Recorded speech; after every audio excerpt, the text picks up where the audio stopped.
All right, what's up everybody? Welcome to Twin Turbo. This video is brought to you by W1. BOVs, what are they? What do they do? And why are we putting them on the Stinger now? These are called blow-off valves. And the Kia Stinger actually has what is called a diverter valve or bypass valve, whatever you want to call it. So basically what's going on is when the throttle is wide open and there's a lot of peak boost going on, and you let off the throttle, that throttle plate closes. So then there's a bunch of boost in the charge pipe and it's gotta go somewhere. What the manufacturer does is they install diverter valves. Exactly how they sound. They're diverting the air into the engine intakes or the OEM intake. That is definitely an efficient way to get rid of the boost. However, you hear no sound when you let off the throttle. Now, when you install open air intakes, you're going to hear that diverter valve pressure releasing in there. Not gonna be near as loud as a blow-off valve is gonna be, but here's the thing. When you are cranking up the boost like I am right now, where you're almost like double the factory boost, it's engineered for what, 12, 13 pounds of boost to be diverted into the intake. Well, when you double that, it's gonna struggle a little bit. What will happen, it's called compressor surge.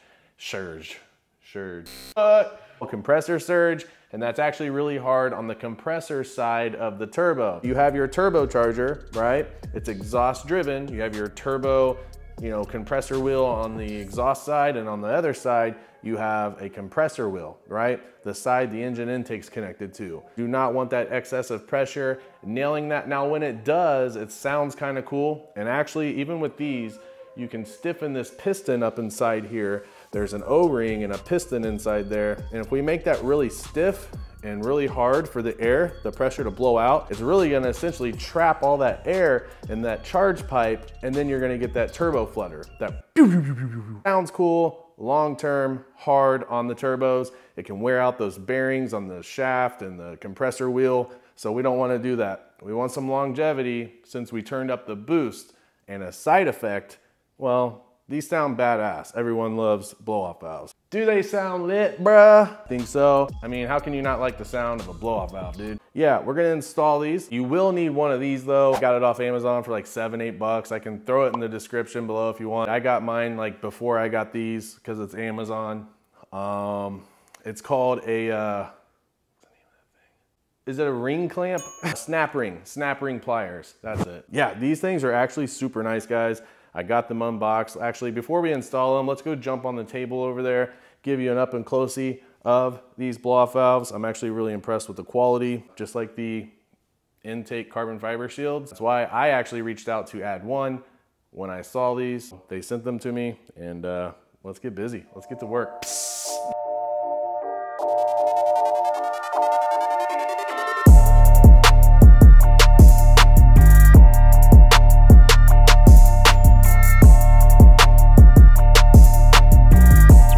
Wanted to show you what this kit comes with. So they actually do include some very nice color step-by-step instructions in there. Up and close to these, super nice. So I am actually 100% impressed with the machining and the quality of these. There wasn't a bunch of like oil and gunk everywhere. A lot of this stuff's from me handling it, but got some good weight to it. You're gonna get 2 mounting plates. Boom, boom. First, what I'm gonna do, guys, I'm gonna go out there and I'm gonna take off the diverter valves because I'm going to need to retrieve the gaskets. We're gonna transfer them onto here. They give you 4 O-rings, so there's gonna be 2 spares. You only need 2.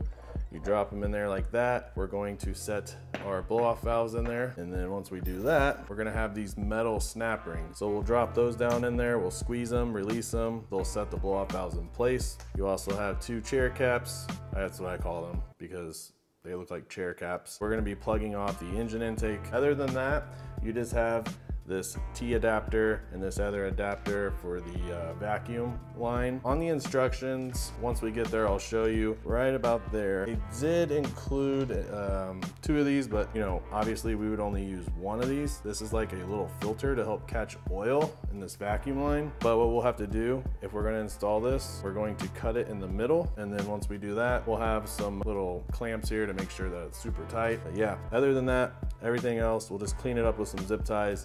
And if you get stuck, you'll have these instructions to go by. So let's go out to the Stinger and remove the diverter valves so we can grab those rubber gaskets. These are our diverter valves. So that's what we're gonna be removing. We gotta take off these hoses right here first. There's one hose, and this side is going to be on the engine intake right there.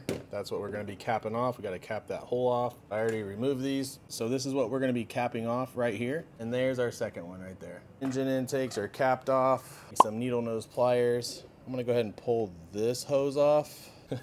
You guys missed it. I just like pulled this off. I was troubleshooting with it. Right when I pulled it off, it was like, okay, boom. We got our 10 mil socket.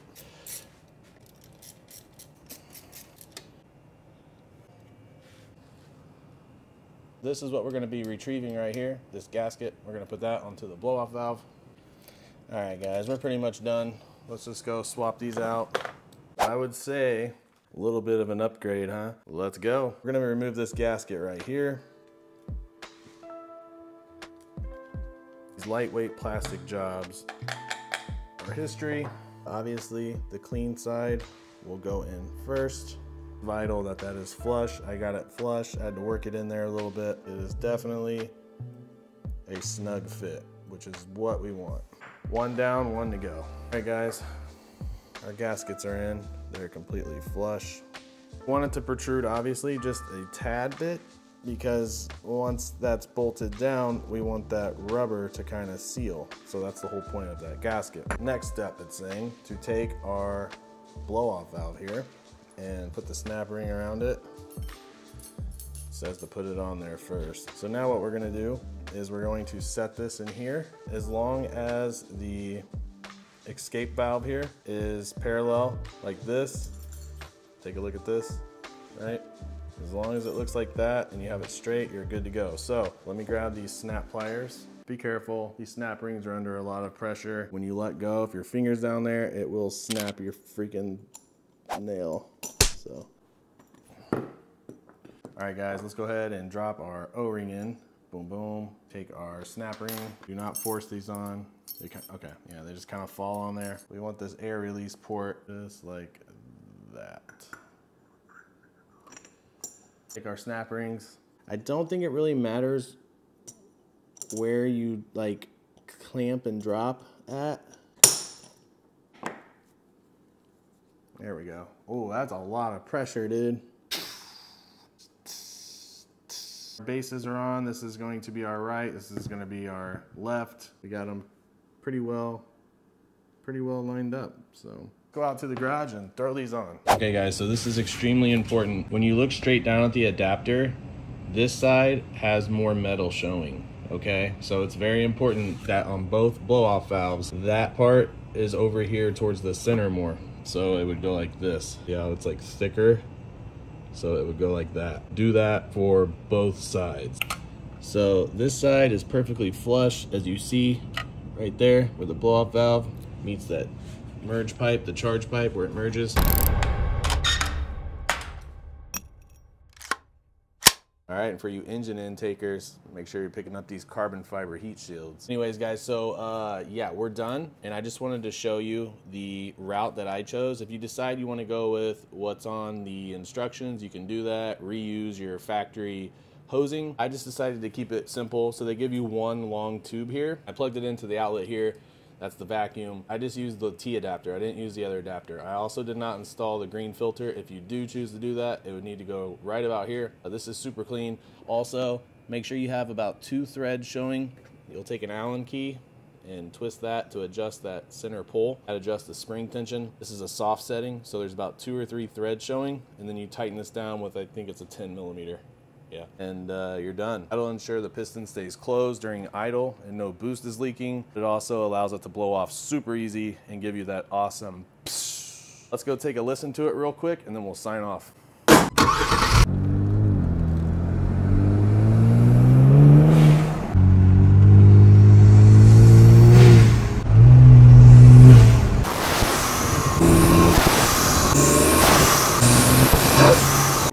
Yeah, I'm loving it. I think they did a good job, man. The blow-off valve, so guys, I did do the BOV mod, but this is at least twice as loud, for sure. But it sounds so sick. It's kind of hard to pick up on camera. I tried to put the mic in the hood, you know, to give you guys like the best sound, but it's just so hard to capture. It's a lot louder in person, I will say that, but overall, super happy with this. Make sure you guys are following me on Instagram because we're doing a giveaway with MyKey Premium. I'm gonna end that here in a few days. Follow the rules, I made a post, it's easy. It's free to enter, it's real easy, but thanks again, W1 for sending me the blow-off valves. I really like them, and if you guys are new to the channel and you're still watching, please smash that like button so I can keep making videos like this. So I appreciate everything as always, and we'll catch you later.